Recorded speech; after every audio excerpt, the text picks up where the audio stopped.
Good morning students. आज अपने 9th class का चैप्टर नंबर 4 चल रहा है। अपने 3rd कंप्लीट हो गया था, चैप्टर नंबर 4 चल रहा है, जिसके अंदर अपन ने बात की थी आपके पिछली क्लास में। अपन ने ये चैप्टर नंबर 4 परमाणु की संरचना अध्याय नंबर 4। पहले नाम लिख लेते हैं अपन चैप्टर का, फिर शुरू करते हैं। अध्याय नंबर 4।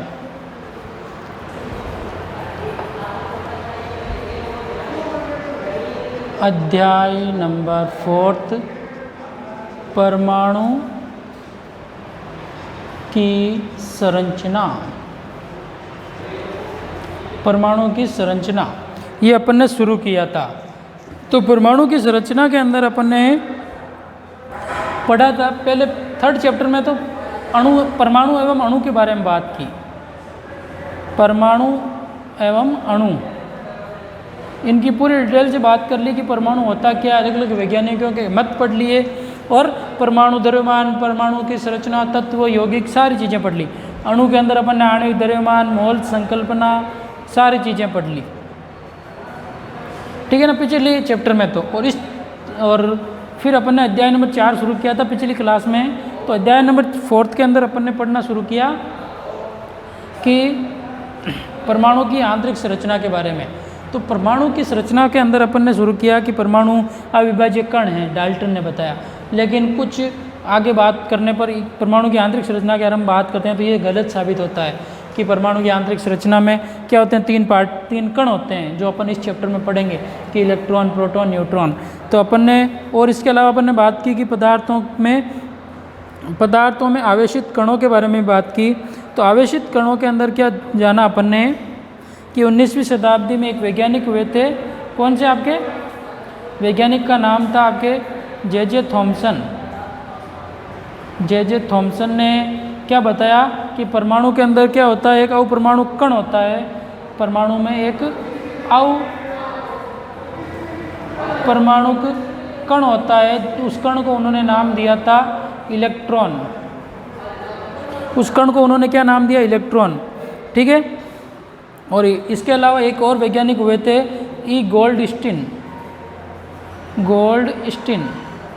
गोल्डस्टीन हुए थे दूसरे वैज्ञानिक। तो उन्होंने कब दिया, 1886 में, और इन्होंने 19वीं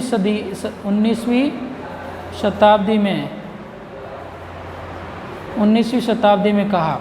तो 1886 में केनाल रे की खोज की इन्होंने, एक विकिरण केनाल रे की खोज की, ठीक है। ये अपने पिछली क्लास में बात कर ली थी, केनाल रे की खोज की, और उसी के आधार पर उन्होंने एक कण खोजा जिसका नाम दिया उन्होंने प्रोटॉन, ठीक है ना। इलेक्ट्रॉन को इन्होंने ई नेगेटिव से दर्शाया था, और ई है ना, सी नहीं समझे आप इसको, ई, और इसको पी पॉजिटिव। और फिर अपन ने इनके ऊपर आवेश, तो दोनों के ऊपर क्या होता है आपके, संतुलित होता है, संतुलित। ये दोनों कण किस में पाए जाते हैं, आपके परमाणु के अंदर पाए जाते हैं। आवेश तो संतुलित होता है, ये अपन ने बात की। इसके अलावा अगर इनके द्रव्यमान की बात करें तो द्रव्यमान के अंदर क्या होता है, इलेक्ट्रॉनों की अपेक्षा प्रोटॉनों का द्रव्यमान क्या होता है, 2000 गुना ज़्यादा होता है। 2000 गुना ज़्यादा होता है किसका, प्रोटॉन का क्या होता है, इलेक्ट्रॉन की अपेक्षा 2000 गुना ज़्यादा होता है। ये अपन ने बात कर ली, ठीक है। अब आज अपन इसके आगे बात करते हैं कि परमाणु की संरचना के अंदर कि अध्याय 3 में अपन ने पढ़ा कि डाल्टन का सिद्धांत, परमाणु सिद्धांत ये कहता है कि परमाणु क्या है, अविभाज्य। परमाणु क्या है, अविभाज्य एवं अविनाशी। ना तो तोड़ा जा सकता है और ना ही उसको क्या कर सकते, बांट सकते हैं किसी भागों में, ना नष्ट कर सकते हैं। तो फिर अपन ने इन 2 वैज्ञानिकों ने कहा कि परमाणु के अंदर, तो परमाणु में 2 कण होते हैं, परमाणु में 2 कण होते हैं, एक तो इलेक्ट्रॉन और एक प्रोटॉन। ये 2 कणों की खोज हो गई। तो ये 2 कणों की खोज हो जाती है, तो ये जो डाल्टन का सिद्धांत है वो गलत साबित कर दिया, ठीक है। तो फिर उसके बाद में एक जो जे थॉमसन थे, इन्होंने अपना एक मॉडल प्रस्तुत किया, थॉमसन का परमाणु मॉडल, उसको अपन पढ़ते हैं अब। आगे बात समझ में। तो आवेश क्या होता है, संतुलित होता है। और भार की द्रव्यमान की बात करें तो प्रोटॉन का भार इलेक्ट्रॉन की अपेक्षा 2000 गुना ज़्यादा होता है। ये अपन ने बात की पिछली क्लास में, जिसको मैंने 5 मिनट में आपको बताया। अब अपन आगे इसके आगे पढ़ते हैं कि एक वैज्ञानिक हुए थे परमाणु की संरचना के अंदर अपन पढ़ रहे हैं विभिन्न प्रकार के मॉडल, और उन मॉडल के अंदर पहला मॉडल अपन शुरू कर रहे हैं आपके थॉमसन का परमाणु मॉडल। ये क्या, थॉमसन इंग्लिश वर्ड है, थॉमसन हिंदी वर्ड, तो आप कुछ भी कह सकते हो। थॉमसन का परमाणु मॉडल, थॉमसन का परमाणु मॉडल बहुत सिंपल सा मॉडल है, बहुत सिंपल सा है कि इन्होंने पहले तो ये अपन थॉमसन के बारे में जान लेते हैं। ये क्या थे, एक ब्रिटिश के मैनचेस्टर शहर से के थे, जिनका जन्म कब हुआ था, थॉमसन की बात कर रहे हैं अपन। जे थॉमसन वैज्ञानिक का नाम। इनके जीवन परिचय की बात करें तो जे थॉमसन कहाँ के हैं, ब्रिटिश के मैनचेस्टर शहर से, और इनका जन्म हुआ था आपके 18 दिसंबर 1956 में। और इनको एक इलेक्ट्रॉन की खोज के कारण, किसके कारण, इलेक्ट्रॉन की खोज के कारण इनको 1906 में, इलेक्ट्रॉन की खोज के कारण इनको 1906 में नोबेल पुरस्कार दिया गया। कौन सा पुरस्कार, नोबेल पुरस्कार। बहुत क्या होता है, उच्च कोटि का पुरस्कार है। पूरे वर्ल्ड में हर साल 6 क्षेत्र में दिया जाता है नोबेल पुरस्कार, ठीक है। तो इनको 1906 में नोबेल पुरस्कार मिला था, ठीक है। इनका जन्म 18 दिसंबर 1956 को हुआ था, और 1940 में इनकी मृत्यु हो गई थी। तो जॉन थॉमसन कहाँ के थे, ब्रिटिश के मैनचेस्टर शहर से। तो अब इन्होंने मॉडल क्या दिया था, ये बात करते हैं अपन। तो इनको नोबेल पुरस्कार भी मिला हुआ है इलेक्ट्रॉन की खोज के बारे में, खोज करने के कारण। तो इनके अनुसार क्या है, परमाणु क्या है, एक धनावेशित गोला है। किसके अनुसार, थॉमसन के अनुसार परमाणु क्या है, परमाणु एक धनावेशित, परमाणु एक धनावेशित गोला है। परमाणु क्या है, एक धनावेशित गोला है। जो इसकी इन्होंने तुलना की है आपके एक तरबूज से। बात करें अपन, तरबूज तो देखा हुआ आपके, जैसे ये तरबूज होता है ना, तरबूज तो खाया होगा गर्मियों में खूब सारा। तो ये तरबूज है, उन्होंने तरबूज से तुलना की इसकी, कि तरबूज होता है तो तरबूज के अंदर जैसे बीज लगे हुए होते हैं ना, बीज तो देखें आपने, तो वो बीज जैसे अलग अलग जगह पर होते हैं ना बीज, है ना। तो ये बीज आपके इस प्रकार से अलग अलग जगह पर बीज पाए जाते हैं, कहीं पे भी हो सकता है। तो जो बीज हैं ये तो क्या है आपके ऋणावेशित भाग इसका, और जो गुदा वाला भाग है, बाकी जो भी भाग है वो क्या है, इसका धनावेशित भाग है। जो ये बाकी का भाग है ना, वाइट वाइट दिख रहा है, ये धनावेशित भाग है। तो इन्होंने इसको तो कहा ऋणावेशित भाग, और ये जो बाकी का गुदा वाला भाग है इसको उन्होंने कहा धनावेशित। आई बात। तो इसमें धनावेशित भाग ज़्यादा है ऋणावेशित की तुलना में, है ना। तरबूज के अंदर खाने वाला भाग तो क्या होता है आपके, और इस ऋणावेशित को उन्होंने क्या नाम दिया था, इलेक्ट्रॉन नाम दिया था, जिसी की, और इसी की खोज के कारण इनको नोबेल पुरस्कार मिला था। इन्होंने इलेक्ट्रॉन नाम दिया था इस ऋणावेशित को, और बाकी सारा आपके धनावेशित भाग है। तो बीज तो क्या होते हैं, कहीं पे भी धसे हो सकते हैं। तो ये किसकी संरचना बताइए, परमाणु थॉमसन का,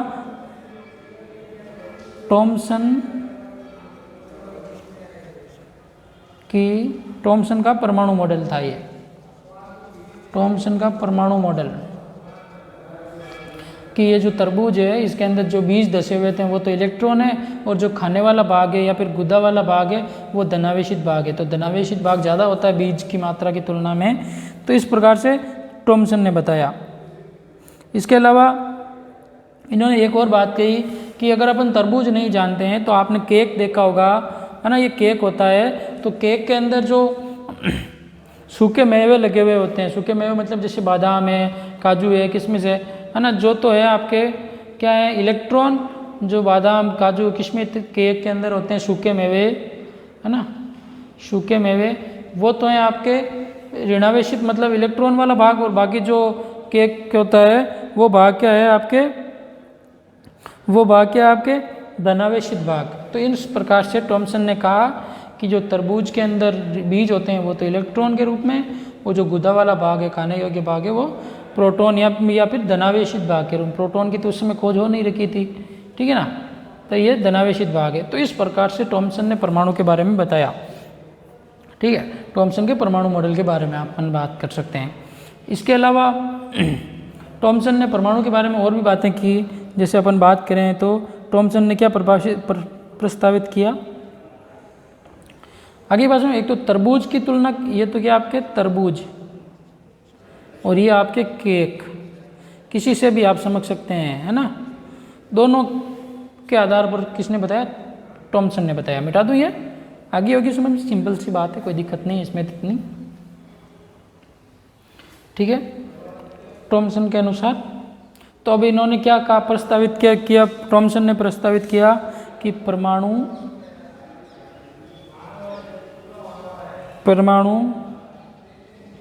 धन आवेशित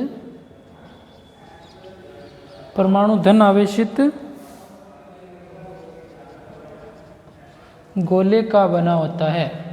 परमाणु धन आवेशित गोले का बना होता है, ठीक है, परमाणु धन आवेशित गोले का बना होता है और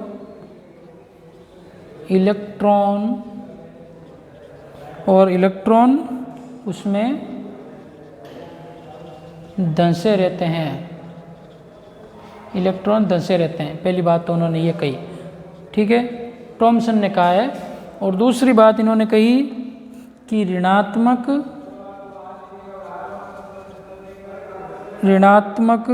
और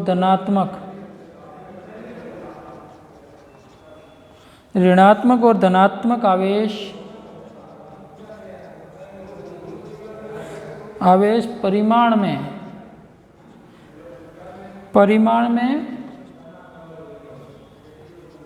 तो समान होते हैं, परिमाण में तो समान होते हैं, इसलिए परिमाण में समान होते हैं, इसलिए परमाणु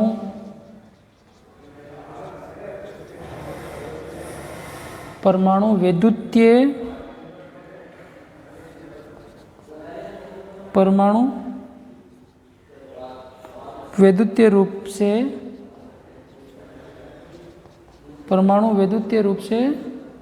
उदासीन होते हैं, परमाणु वैद्युतीय रूप से उदासीन होते हैं। तो थॉमसन ने दो बातें कही, थॉमसन ने दो बातें कही आपके परमाणु के बारे में कि पहली तो थॉमसन नाम के वैज्ञानिक ने दो बातें कही परमाणु मॉडल देते हुए कि परमाणु एक धनावेशित गोले का बना हुआ है जिसके अंदर इलेक्ट्रॉन धंसे हुए रहते हैं, ये बात कही। इसके अलावा उन्होंने दूसरी बात कही कि ऋणात्मक और धनात्मक, मतलब नेगेटिव एंड पॉजिटिव, दोनों परिमाण में क्या समान है। अपन ने पिछली क्लास में भी बात कर ली कि दोनों पर आवेश तो क्या रहता है, आपके आवेश संतुलित होता है, आवेश संतुलित होता है, इसलिए परमाणु क्या है, वैद्युतीय रूप से तो उदासीन होता है। मतलब क्या है, विद्युत का उदासीन होता है। ये दो बातें किसने कही, आपके थॉमसन, जे थॉमसन नाम के वैज्ञानिक ने बताई। क्या कहा, परमाणु मॉडल देते हुए कि विद्युतीय रूप से तो वो उदासीन होता है और क्या होता है, इसके ऊपर ऋणावेशित और धनावेशित भाग से बना हुआ होता है, ये इन्होंने बात कही, ठीक है। तो इन दोनों बातों से आपने ये निष्कर्ष निकलता है थॉमसन के परमाणु मॉडल के आधार पर कि परमाणु एक तरबूज के आकार का होता है, गोलाकार कण है जो धनावेशित गोला है, जिसके अंदर एक जो बीज छुपे हुए होते हैं वो तो इलेक्ट्रॉन के रूप में, और जो गुदे वाला भाग है वो धनावेश के रूप में होता है। और दो पॉइंट उन्होंने बताया कि आवेशित गोला है और इलेक्ट्रॉन उसमें धंसे रहते हैं। इसके अलावा ऋणात्मक और धनात्मक आवेश परिमाण में समान होते हैं, इसलिए परमाणु वैद्युतीय रूप से क्या होते हैं, उदासीन होते हैं। ये दो बातें तो अपने थॉमसन के मॉडल के बारे में पूरी डिटेल से बात कर ली कि थॉमसन का मॉडल क्या है। इसके आगे अपन बात करें थॉमसन के मॉडल के अलावा कि थॉमसन के अलावा भी और खूब सारे मॉडल हैं जो परमाणु की संरचना को समझाने के लिए दिए हुए हैं। उनके बारे में भी बात करेंगे अपन। तो अगला अपन मॉडल पढ़ेंगे आपके इस क्लास में, अपन थोड़ा सा शुरू करेंगे और क्योंकि थोड़ा सा बड़ा है वो, तो उसके बाद में अगली क्लास में और डिटेल से पढ़ेंगे इसको। अभी अपन पढ़ लेते हैं इसके बारे में। अगला मॉडल है आपके थॉमसन का, ये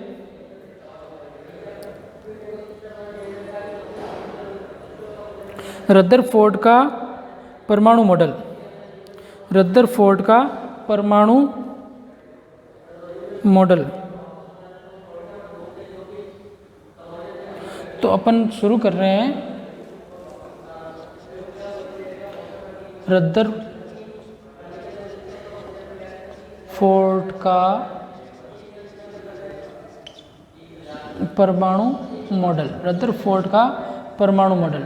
अब रदरफोर्ड के परमाणु मॉडल की बात करें अपन, तो वैज्ञानिक हुए थे एक रदरफोर्ड, ठीक है ना। इन्होंने क्या किया कि एक बहुत ही सिंपल सा प्रयोग किया, ठीक है ना। इन्होंने क्या लिया, इनके उपकरण क्या क्या काम में लिए थे, इन्होंने बात करें अपन रदरफोर्ड के परमाणु मॉडल की।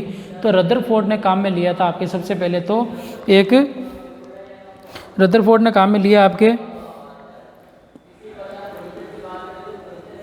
एक तो सोने की पतली पन्नी ली थी, सोने की मतलब गोल्ड की, है ना, गोल्ड की एक तो ली पतली पन्नी। अब गोल्ड की पतली पन्नी ली, अब गोल्ड की पतली पन्नी ली एक तो, और एक लिया आपने हीलियम के नाभिक, हीलियम के नाभिक। हीलियम के नाभिक को अपन ये भी कह सकते हैं अल्फा कण। क्या है, अल्फा कण, अल्फा कण लिए, ठीक है ना। इनका क्या किया, इन्होंने हीलियम के नाभिक लिए जिनको अपन अल्फा कण बोलते हैं। इन दो चीज़ों, इनकी क्या एनर्जी बहुत ज़्यादा होती है, इसके कारण इनको लिया। तो इन्होंने प्रयोग कैसे किया, देखो कि इन्होंने क्या किया, एक सोने की पतली पन्नी ली। अब सोने की पतली पन्नी क्यों ली, क्योंकि उसके अंदर क्या होते हैं, हजारों कण होते हैं, परमाणु जुड़े हुए होते हैं एक पतली सी पन्नी के अंदर। तो उन्होंने इस प्रकार से एक सोने की पतली पन्नी ली। देखो मैं एक छोटा सा, ये सोने की पतली पन्नी ली और इस तरफ इन्होंने क्या रखे हैं आपके, सोने की पतली पन्नी ले ली और उसके ऊपर ये आपके एक गन ले ली, जिसके अंदर ये आपके अल्फा कणों की बौछार करने के लिए, अल्फा कण, अल्फा, ठीक है ना। अल्फा को इस प्रकार से भी लिखते हैं, आपको पता भी होगा ये चीज़, है ना। तो इन्होंने अल्फा कणों की बौछार करने के लिए अल्फा कणों की मतलब लगभग कितने 20,000 अल्फा कण लिए, 20,000 अल्फा कण लिए। किन्होंने, रदरफोर्ड ने 20,000 अल्फा कण लिए। इन अल्फा कणों की क्या की, इस ये क्या आपके, ये क्या है आपके सोने की पन्नी परत है एक छोटी सी, है ना। इन कणों की फिर इनके ऊपर बौछार की, इस प्रकार से खूब सारे कणों की बौछार की। 20,000 कण बहुत ज़्यादा होते हैं ना, खूब कणों की इस प्रकार से बौछार की इनके ऊपर, सोने की पतली पन्नी के ऊपर, है ना। इस प्रकार से बौछार की तो इन्होंने देखा कि सोने की जो पतली पन्नी थी, इसके ऊपर बौछार करने पर इन्होंने क्या पाया कि जो कण थे, अब इसको अपन इस प्रकार से भी समझ सकते हैं, जैसे सोने की पतली पन्नी के ऊपर अपन ने बौछार की, तो अपन इस प्रकार से समझ सकते हैं कि सोने की पतली पन्नी तो है एक आपके कागज़ के, जैसे कागज़ होता है ना, उसके आधार पर है।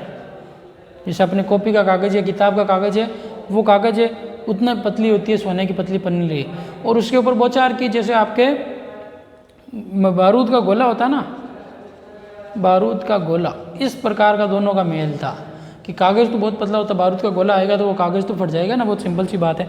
तो अल्फा कणों की बौछार की, तो अधिकांश अल्फा कण तो ये ऐसे सीधे निकल गए, ज़्यादातर कण तो क्या हो गए, सीधे निकल गए। इन्होंने पाया, मैं आपको रफली बता रहा हूँ, कल अपन पूरी डिटेल से और पढ़ेंगे इसको, ठीक है। रफली बता रहा हूँ तो आपको समझ में आ जाएगी अपन पढ़ क्या रहे हैं, ठीक है। तो अल्फा कणों की बौछार की इन्होंने, तो ऐसा पाया कि जो कण थे वो कण क्या हुए, ज़्यादातर कण तो सीधे निकल गए, और कुछ कण क्या हो गए, अपने पथ से विचलित होकर इस प्रकार से हल्का सा तिरछे हो गए, है ना, हल्का सा, कोई 90 डिग्री पे मुड़ गए, है ना, कोई 120 पे मुड़ गए, कोई 150 पर मुड़ गए। इस प्रकार से कोण बनाते हुए कुछ ऐसे निकल गए, कुछ ऐसे निकल गए, कुछ ऐसे निकल गए। लेकिन एक कण था, 20,000 कणों में से सिर्फ एक कण, 20,000 कणों में से सिर्फ एक कण था जो कितने डिग्री के कोण पर, 180 डिग्री। 180 डिग्री कोण तो जानते हो, गणित के अंदर पढ़ा आपने, 180 डिग्री का कोण कैसे बनता है? 180 डिग्री का कोण है, जैसे आप चांदे की सहायता से मापते हैं, ये एक बिंदु है, ये एक रेखा ली अपन ने ए और बी, है ना, ए और बी एक रेखा ली, उस रेखा के ऊपर ये बिंदु ओ है। अगर यहाँ से आपको 90 डिग्री मापना हो तो आप ऐसे सीधी खड़ी रेखा आएगी वो 90 डिग्री, है ना। और 100 जैसे आपको ये इस तरफ होता है आपके 30, 45, 75, 80, ये आपके 90, फिर ये 120, 150, 160, 80, तो 180 डिग्री का कोण कितना होगा, कैसा होगा आपके? 180 डिग्री का कोण होगा आपके, मतलब ये जो रेखा के ऊपर पूरा बनने वाला कोण, ये बिंदु है, तो ये पूरा 180 डिग्री का कोण है। मतलब क्या हुआ कि जैसे 180 डिग्री का मतलब है कि यहाँ से अगर अपन ने बौछार की इस परत के ऊपर, तो जो जैसे ही ऐसे बौछार की, तो जैसे ये यहाँ से जा रहा है तो वापस इसी सतह से वापस लौट कर आना, ठीक है ना।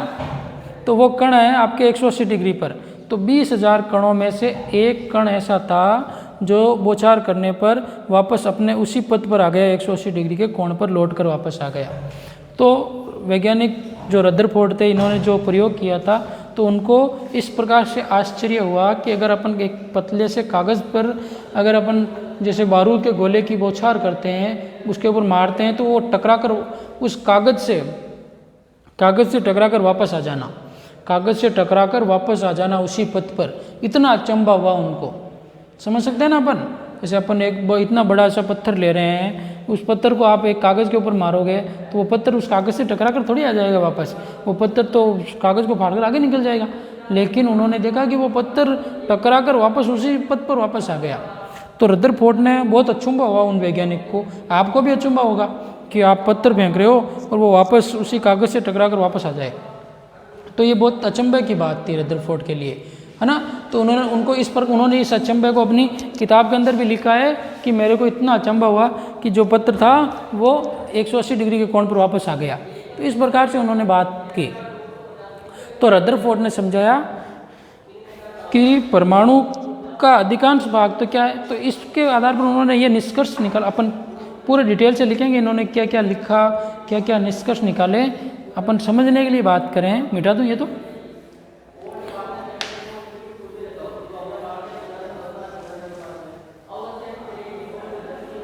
उनको क्या अचंभा हुआ और उन्होंने ये प्रयोग क्यों किया, देखो।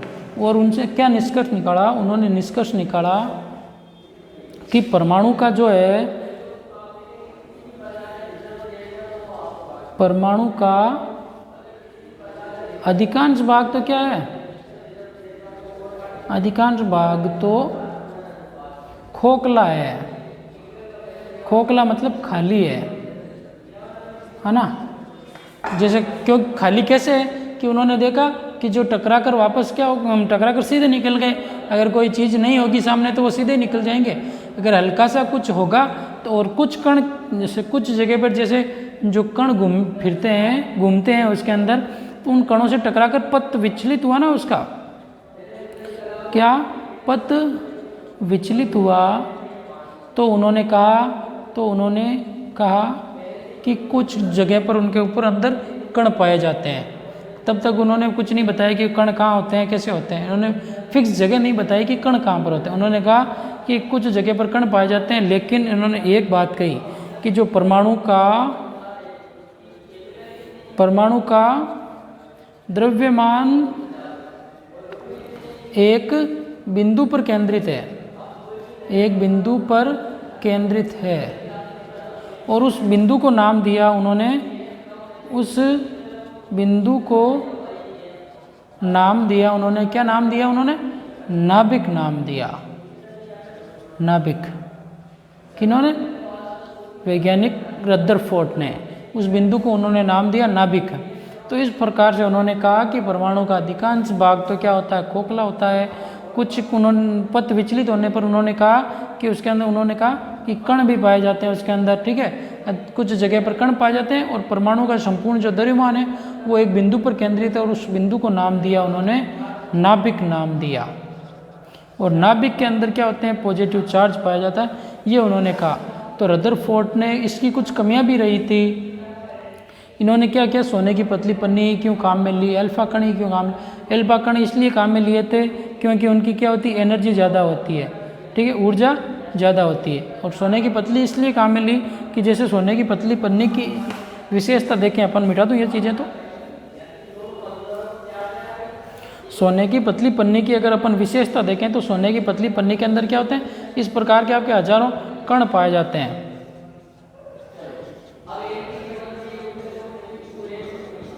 पतली पन्नी के अंदर क्या होते हैं आपके, जो सोने की पतली पन्नी के मध्य क्या होते हैं, खूब सारे ये कण पाए जाते हैं इस प्रकार से। ये क्या है आपके सोने के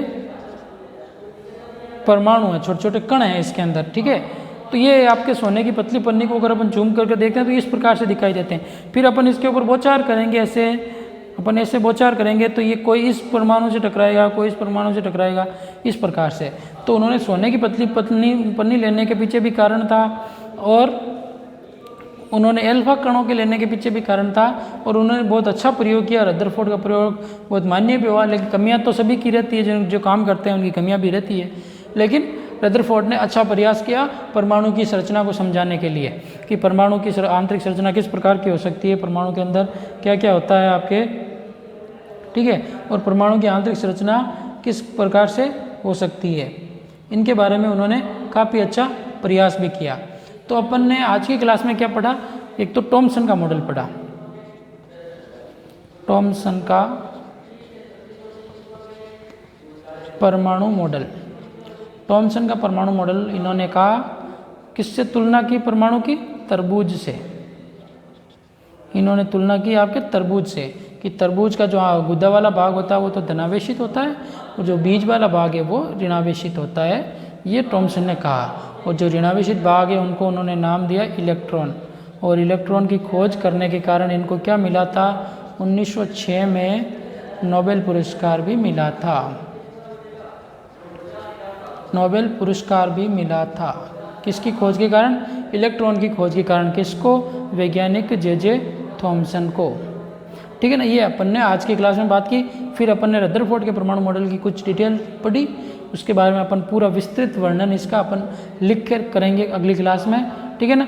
तो आज की क्लास में अपन ने परमाणु के बारे में बात की, परमाणु आंतरिक संरचना किस प्रकार की हो सकती है, और परमाणु से संदर्भ में कौन कौन से जो मॉडल हैं उनके बारे में। तो सबसे पहला मॉडल अपन ने पढ़ लिया थॉमसन का परमाणु मॉडल, और रदरफोर्ड के बारे में कुछ बात की है। इसकी आगे की बात अपन क्या करेंगे, अगली क्लास में करेंगे, रदरफोर्ड के परमाणु मॉडल की पूरा लिख के आराम से समझेंगे इसको। तो ओके, गुड लक, धन्यवाद। आगे की क्लास में अपन इसके आगे पढ़ेंगे, ठीक है ना। तो आज की क्लास में आ गया थॉमसन का मॉडल। क्रिसमस के केक के आधार पर भी समझ सकते हैं, या फिर तरबूज के आधार पर परमाणु को अपन समझ सकते हैं। किसके अनुसार, थॉमसन के अनुसार। रदरफोर्ड के अनुसार अगली क्लास में पढ़ेंगे डिटेल से। ओके, गुड लक, धन्यवाद।